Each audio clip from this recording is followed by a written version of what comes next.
कौमी असम्बली ने सवात वाक़या के तनाजुर में अक़लियतों के तहफ़्फ़ुज़ की करारदाद कसरत राय से मंजूर कर ली। डिप्टी स्पीकर कौमी असम्बली ग़ुलाम मुस्तफ़ा शाह की ज़ेर सदारत होने वाले बजट सेशन के दौरान वज़ीर दिफ़ा ख्वाजा आसिफ ने कहा कि सवात वाक़ये ने पूरी कौम का सर शर्म से झुका दिया।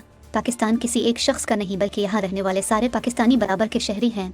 उनका कहना था कि यहाँ रहने वाले हिंदू, ईसाई और सिख भी बराबर के पाकिस्तानी हैं। बाद अज़ां वज़ीर कानून आज़म नज़ीर तारड़ की जानिब से सवात मामले और अक़लियतों से मुताल्लिक़ करारदाद पेश की गई, जिसे ऐवान ने कसरत राय से मंजूर कर लिया। करारदाद के मतन में कहा गया कि वफाकी और सूबाई हुकूमतें अक़लियतों के तहफ़्फ़ुज़ को यकीनी बनाएं, अक़लियतों को मुकम्मल तहफ़्फ़ुज़ दिया जाए, अक़लियतों के ख़िलाफ़ वाक़यात में मुलव्वस अफराद के ख़िलाफ़ कार्रवाई की जाए। अपोजिशन ने करारदाद के मुंदरजात पर एहतजाज किया तो वज़ीर कानून ने कहा कि अपोजिशन हर मामले को अपने लीडर की रिहाई के साथ मशरूत न करे। आप अगर अपने कायद की रिहाई इसमें शामिल करना चाहते हैं तो ऐसा नहीं हो सकता। अक़लियतों का तहफ़्फ़ुज़ हुकूमत की तरजीह है। जो वाक़यात हुए हैं इसकी तहक़ीक़ात होनी चाहिए। हर बात पर मैं न मानूं सियासी उसूल नहीं।